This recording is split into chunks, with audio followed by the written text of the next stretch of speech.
I.O.T, powering the digital economy. Brought to you by Schneider Electric.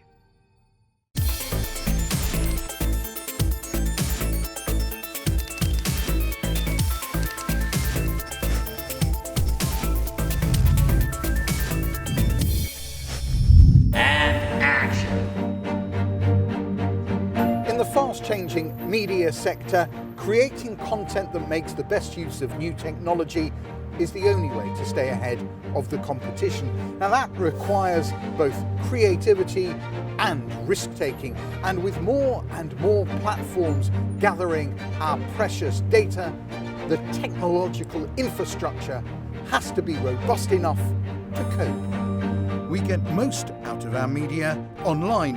It's a mixture of entertainment and information, and that's how we learn about the modern world in the modern world. There's huge competition here, particularly in the business-to-business part of the sector. So, in this programme, I'll be talking to the businesses which provide the media we consume. I'm meeting the man that curates the English language, and I'll be speaking to the advertising executive who thinks that traditional adverts are dead and buried. And we'll find out how the people that manage the infrastructure work to reduce latency times whilst keeping our data safe.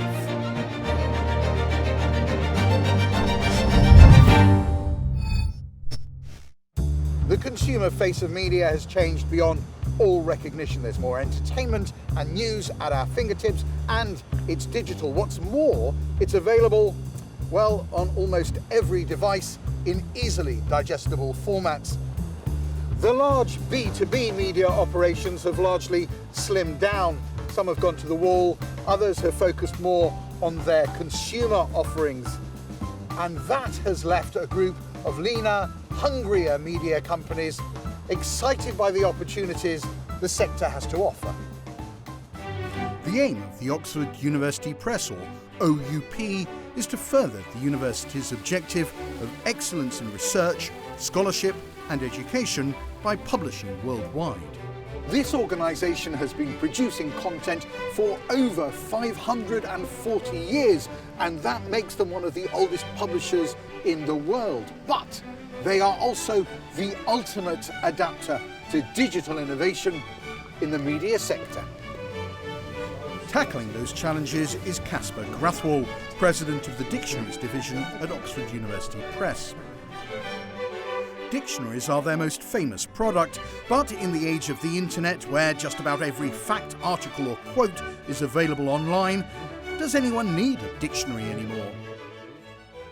I'm not sure I would see a place for a print dictionary in this world, or a digital dictionary that functions exactly like the print dictionary did. In context, what is the language query you have, and do you need to step out and consult a dictionary, or can you find a way to integrate that need into the experience that you've got? I mean, I suppose the first shock for me is that I thought we were going to have an argument about, is the dictionary dead? And you go, well, yeah, no, the dictionary, there's a traditional dictionary, Adam, yeah, that's gone, that's gone. Yeah.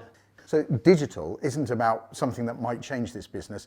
It changed this business. It did. I mean, with the advent of the web and the experience on the internet, and even some of those first websites that had major gravity, those included dictionary.com and some of these websites and web businesses that were really about satisfying queries in this new environment. And so it doesn't surprise me that one of the first websites that became popular were dictionary websites, because the dictionary itself is an analog database. It was built for digital before digital came, and so it was one of the first industries to get really disrupted by this new digital revolution. But you're saying something much more fundamental, that to change the relationship between the dictionary and your customer means not to put it online, is to change the nature of the product. Yes. And so just explaining precisely what that would mean.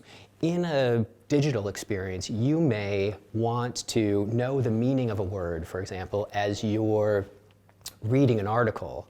And we realize now you no longer need to step out of that experience and consult a dictionary website or look something up, we have the tools and the capabilities now to be able to integrate an understanding of that meaning in that context, whether it's a scroll over and you're looking at it, making connections between pieces of text and a word and its meaning.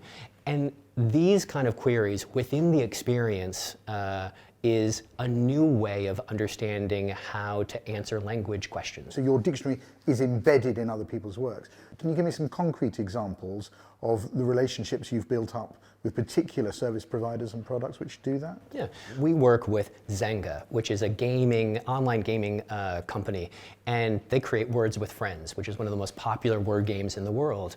Part of that experience is OUP providing the word lists that power what's acceptable to play in that game, and not just in English.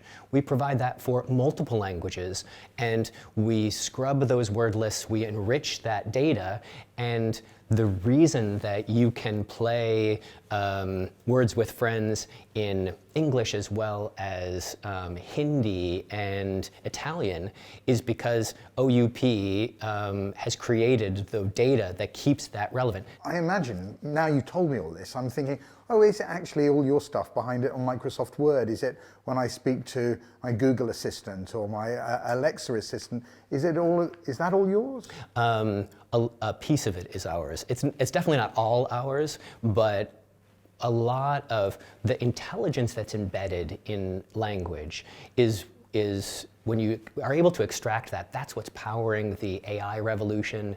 That's what this kind of arms race among technology giants.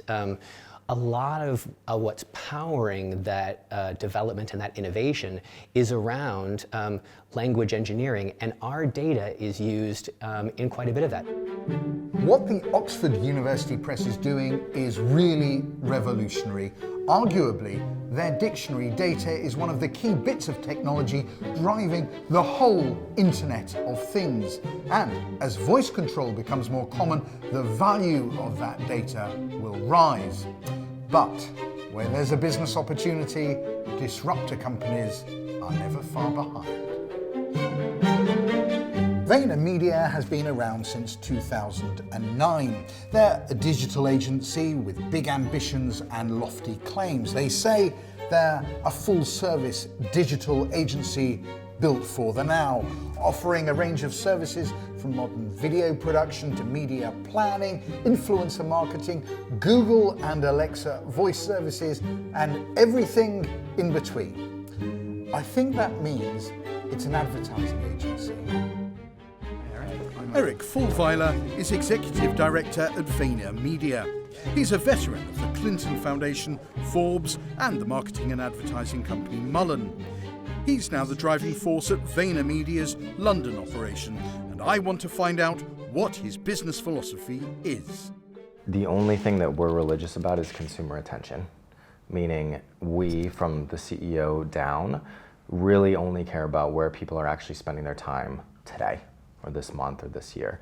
And then we try to build a company of experts around what those channels are to create and distribute content for our clients. And I think a lot of agencies do that. The thing about us is that we're constantly changing what our area of focus is. So in 2009, when we started, we did a lot of community management on Twitter. We did a lot of micro content on Facebook.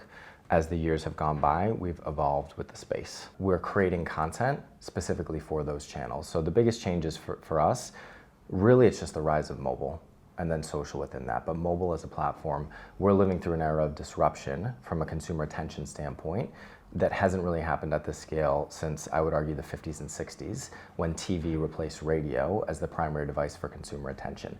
And now it's the mobile device. And yet we all know that. So what difference does that make to the kind of output that you should be creating? I think you need to make output that's mobile first.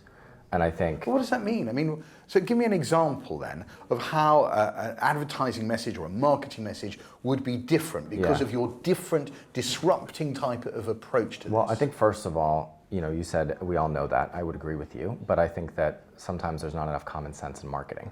One of the big things for us is that we think in this era of mobile, the idea of a commercial needs to evolve. So the modern day... The basic idea of what a commercial is. From a creative standpoint, the idea of how you tell a story as an advertiser should evolve to reflect the channel where it's being consumed. So a concrete example, we're trying to think of formats that feel much more like content that people actually want to spend time with, as opposed to a traditional commercial. So we did an ad for a client of ours that's actually a movie trailer. It's a fake movie trailer. We've done things that are like a sitcom or like a music video or a documentary. So it's just a different approach in trying to reinvent and modernize what a commercial looks like when it's in mobile. So it seems that you're saying that a lot of people have just misunderstood where this market is going. They're using old-fashioned advertising tools on a completely different environment, and they miss the opportunity as a result. I think so, yeah, and I think there's a lot of different reasons for that, depending on the organization that you're in or the individual that you are. But I think fundamentally, it's all about change. There's always a lag between how consumers adopt new technology and where their attention actually is right now, and a marketer's ability to keep up with that. And it's that delta that creates opportunity for the people that are able to take advantage of it first. The traditional, I suppose, advert is the big poster, a bit of text. We're now seeing the rise of, well, certainly video, but even more so audio, I suppose, and voice. What sort of disruption is that to the business model? I think voice is massive, and I think a lot of people are underestimating it. There's a lot of... Voice more than video? I think voice has the potential to disrupt video, mobile, and social, and a lot of the kind of mainstream things that we talk about today in a way that people haven't fully comprehended yet. I think that we spent a lot of time talking about AR and VR and these things that are, very sexy to talk about, but could potentially be further out, and voice is going to be here right now. Give me an example of what you mean. It just saves people time. So if you think about it, it is faster to be able to speak to something than it is to type something. And it's always good to bet on something that's going to save people time. You talk a lot about the artistic, the editorial process. What about the analytics that the new technology allow you? What sort of difference does that make? Right now, there's so much data, and I think it's become somewhat cliche to say that, but brands are not making the best use of the data that they have. What are they missing out? I think they're not finding the opportunities to actually have the science inform the art and the art inform the science. Meaning, they're not using enough data in their creative process, and then not using enough of the creative output to then inform their media planning and buying.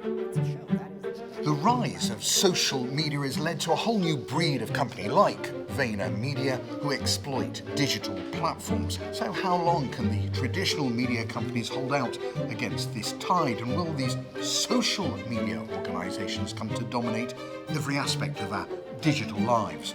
Well, I'll find out more after the break. Media companies tell us how the world is through the content that they produce and distribute. How we access that content and how they store it relies on the robustness of the systems that support it. The technology behind all of this is mainly hidden from us, but it is key to how the Internet of Things works. So when you look at what the content creators are facing and the challenges they have on the technology side, doing this type of video production is incredibly intensive on the computing side. So they need to be able to have computing located close to them in order to get the performance that they want. When you go and watch a movie, for instance, in The Great Gatsby, there was over 600 visual effects that were created by this company, Animal Logic. In order to do that, the amount of computing power it takes and the performance that they expect out of that IT really is pushing the limits of what we do.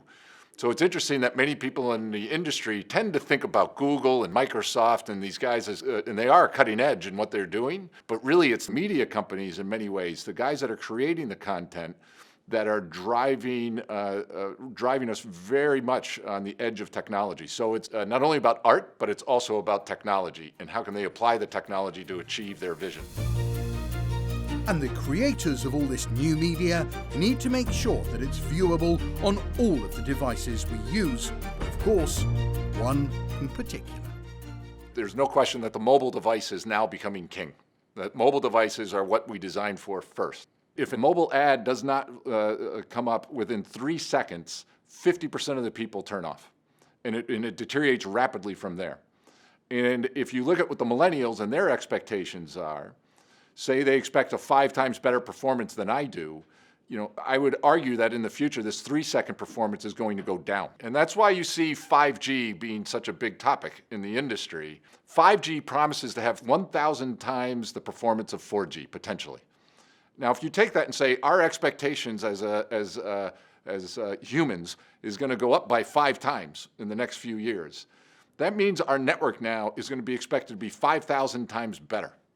And this is a really significant challenge for infrastructure providers to help meet those challenges that the industry is facing. So it's the system technology companies that are keeping both us and our IoT devices connected. And that means that the content producers and distributors can concentrate on keeping on the right side of the rules and regulations that govern them. In May 2018, new European regulations come into force. The General Data Protection Regulations rewrite the rules regarding the data that big media companies can hold about individuals. Damien Tambini is an expert in media communication, regulation and policy at the London School of Economics, and he has a view about GDPR. We are yet to see exactly how these rules would be applied in courts, but many things will change, including, for example, the regime on consent, so the conditions under which you will have been seen to give acceptable, informed consent for the use of your data, the ability to share data across organisations, the right to be forgotten will actually be written into law, so the ability to erase data, and the data portability rules. So in order to, for example, promote competition between social networks, you will have the right to take your data out in a machine-readable form and use it in another social network, for example. When you look at GDPR, these are some of the most aggressive regulations around privacy and data protection that we see globally right now. And so our approach to this has been to try to implement a program that fits those requirements around the world, and knowing that if we are meeting those GDPR requirements here, that we are most likely right now then compliant in all of our markets. Now that can change, and so it's why we need to keep paying attention and making sure we're responding as different countries and different regions start to develop and evolve, and their regulation evolves. But right now, we're adhering to a GDPR standard that looks like it is effective as a global policy. That all sounds like common sense, but digital platforms, just like the ones that VaynerMedia provide content to, generate vast amounts of data. So where does the obligation to get the message out lie? I think trust is critical for the growth of the digital economy, and I think that the big businesses of the digital age, the Facebook, the Googles, and the Amazon, can only scale and can only survive if there is trust with the consumer. And so change is always 2 steps forward, 1 step back. It's never completely linear, and I think that we're living through that now. 2 steps of them pushing, 1 step of regulation, and away we go. It's interesting because I think a lot of people see regulation as an opposing force, something to be overcome, but it seems that you're describing it as a win-win, that these things can actually work in tandem. I think it does not make sense for most businesses, to try to fight this trend, because it's a good thing for a lot of consumers. And I don't think you should fight the market in that sense. I think instead you should understand where this change is going to take us and try to react quicker than your competition or other businesses. So again, it's reacting to change as opposed to trying to fight it. Digital disruptors have perhaps an unfair advantage over traditional players who are very heavily regulated, and it could take decades for governments to create a level playing field. But the future is uncertain and things could change radically. I'll find out what could change after the break. Digital innovation is changing the global economy. Businesses are becoming more focused and more efficient. But what about the rest of the world? How is society changing because of the innovations being offered by business? The future is something that VaynerMedia's Eric Fulweiler is preoccupied with. You foresee some very big changes in how this sort of industry is going to work. If that happens, what sort of change will it make for society as a whole? I think one of the biggest things is transparency. I think there's going to be a lot more clarity in what consumers are giving up when they partake in these free online services, because they're not free. We are giving something, we're just not giving we're not giving money, we're giving our information, we're giving our attention. The phrase is, if you're not paying for it, then you are the product, isn't it? Of course, yeah, in a capitalist society, there needs to be a value exchange in order for people to actually do something for you, which makes sense. And so transparency, I think, is the first thing.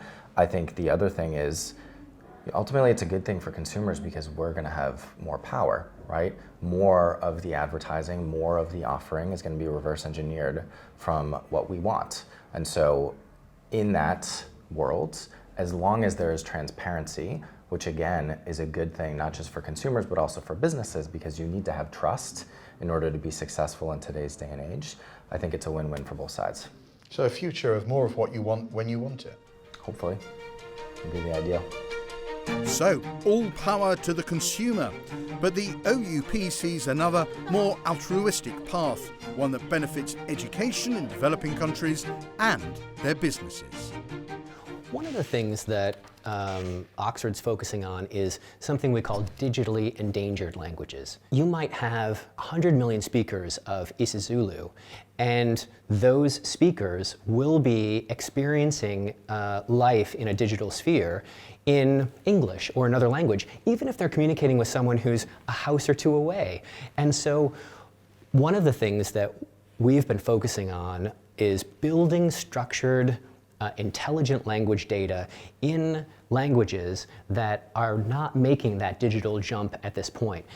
What we're hoping as we do this is that by developing that structured language data, we will be able to provide that to the tech sector so that it can start to use that data as a foundation to develop software, tools, and applications in that native language that then will be used by those communities, and so we create a virtuous circle. One of the other big themes for the future is virtual reality and augmented reality. Does your product, does your data have a role to play in all of that? Almost any new technology, we have a role to play in some way. And the way in which it needs to stay current and relevant to how we're talking and how we're defining everything that's changing around us, we have a really important role to play in that. And as long as we can continue to track and monitor how language is being used, we'll have a very important role in making sure that our digital lives reflect who we are and how we're talking about ourselves. With IoT, with the Internet of Things, with things that can talk to you and you can talk to them, you have an opportunity as an advertiser to have the content be the start of a conversation as opposed to the only conversation, to have it be two-way instead of one-way. So I can, we did a campaign recently for a global FMCG brand. Fast-moving consumer good brand. Yes, yeah. A consumer packaged good brand, where we worked on IoT connected packaging for them. So instead of you just buying their product and having the packaging and you read it and you use it, there's an opportunity to access further content and further engagement with the brand through the actual packaging. And what sort of difference do you think that made to the campaign? I think it's very early for IoT. It's why we're doing it in places, but why we're much more invested in voice right now, because we think voice is here, whereas IoT we think is going to take a little bit of time to actually get to a scale where it is relevant to the business results of the clients that we work with. The world has changed because of digital innovation, and the technologists believe the infrastructure is able to cope with increased consumer demand for media. But if what Eric Fulwiler says is true, social media companies are swapping access for our personalized data. It's all about trust, he says. Now that's something that the millennial generation is quite happy with. But for businesses to succeed, we all have to be on board. Trust, as they say, that works both ways.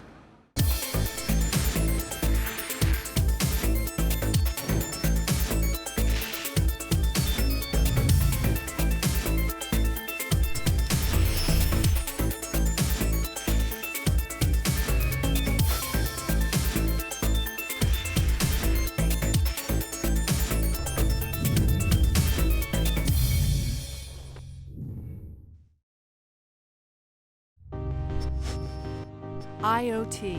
Powering the Digital Economy. Brought to you by Schneider Electric.